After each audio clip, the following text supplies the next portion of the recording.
The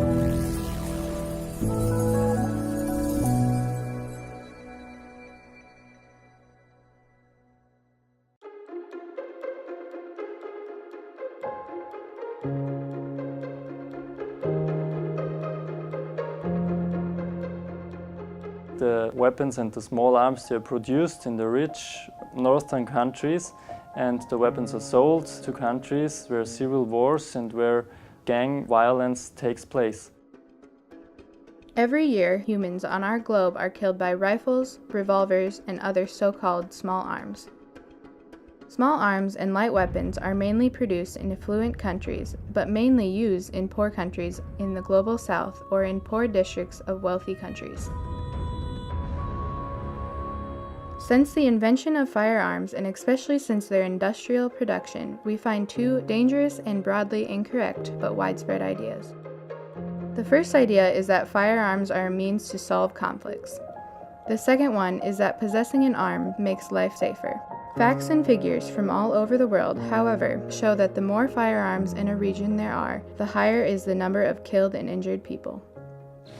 Barai ta timbi ko ere timbi ake nzoba donation mike angu balu sena miambi mike zo meke lekre téléphone yuara bal na 2013 na tanso si événement ça qui passé mike babata siwa mike na milinge use na wali ako la suna te so passé so yuara shock mike na ngangu te me occupé ngana siwa timbi ape vraiment mi undanga na itati so akina ti kodoso ala zakanga ngombe sarango kirki birake njonna ko drope il souffri mingi balla so yeso asinambi iwara bal ge na geretimbi ge et puis encore bala linda jusqu'à niveau ti begeti mbondatimi ge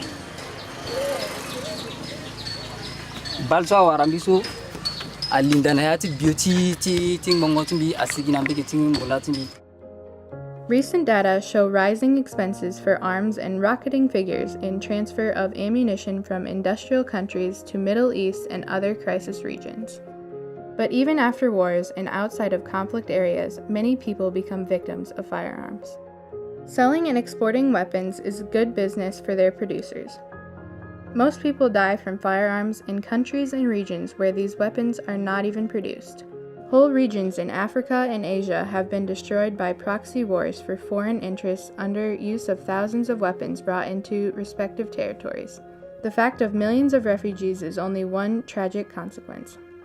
What can NGOs like IPPNW do?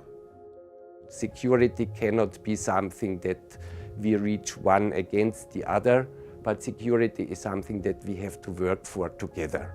I would say the first and most important point is a good documentation. Through our international network of physicians in Africa, in Asian countries, and in many other places in the world, we have already accumulated a large documentation of cases of small arms and light weapons violence.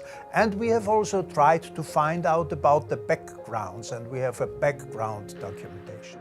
We can do studies which show the influence of the arms trade on communities and on public health. I led a project of IPPNW Zambia and Austria where we could gain a lot of such data. We could also strengthen the victim assistance in this area. This goes along with recommendations of OECD, which are 1. Support people affected by armed violence. 2. Address the perpetrators, their motives, and how they organize. 3. Improve the wider social environment, like the justice system, education, healthcare, and reduction of poverty. 4. Address the instruments of violence, including their supply and availability. In addition, the newly adopted Sustainable Development Goals include a direct reference to small arms and light weapons. SDG 16 on peace, justice, and strong institutions has 2 targets related to this issue. Target 16.1, reduce all forms of violence, and Target 16.4, reduce illicit arms flow. Secondly, it is important to inform people about this problem. And therefore we have prepared a poster exhibition which systematically inform about the small arms victims problem. The third point is education. It is very important to educate people, that people know that problems in the world, political problems, cannot be solved by weapons. That the more weapons enter into a region, the more victims will be the result. Number 4 is we have to create awareness about the necessity of reducing and controlling the arms trade. We have to reduce exporting small arms and ammunition to crisis areas.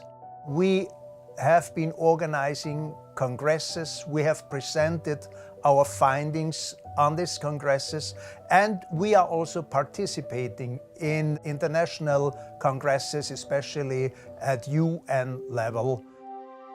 I'm engaged in the Arms Trade Treaty process, which should tame the arms trade worldwide, and we show our data on public health, on the influence of the arms trade on communities.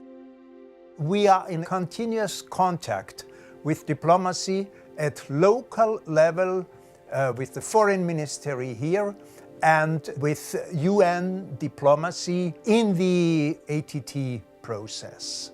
Diplomats continuously emphasize how important the input of physicians is, who see the effects of armed violence every day on their patients. People in the global south are affected by the effects of weapons. And it's not only governments, it's also private business and other people who profit from war and from violence. And in this regard, IFOR, especially also in Austria, has been very active in the Arms Trade Treaty negotiations. The Arms Trade Treaty is a treaty to regulate arms exports, to diminish at least the illegal exports of arms to other countries. And this is one small but very important step to reduce arms trade from the north to the south, which prevents people from being killed and being injured.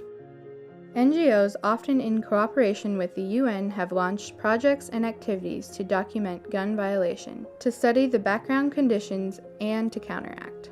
NGOs claim the timely and utmost importance of prevention. Not only was IPPNW one of the initiators of the ATT process, they also inform in international conferences, show poster exhibitions, perform workshops, and organize trainings. A special booklet, The Health Professional's Guide to the ATT, explains how one can support this work. It can be downloaded from the IPPNW webpage. What we can learn from Colombia recently, that peace does not come through arms. Peace comes through peaceful negotiations. We know that prevention is always the better solution. Healing is often not possible anymore. And in this case of the victims of small arms and light weapons, prevention means to reduce the arms trade and the arms use to a really necessary minimum.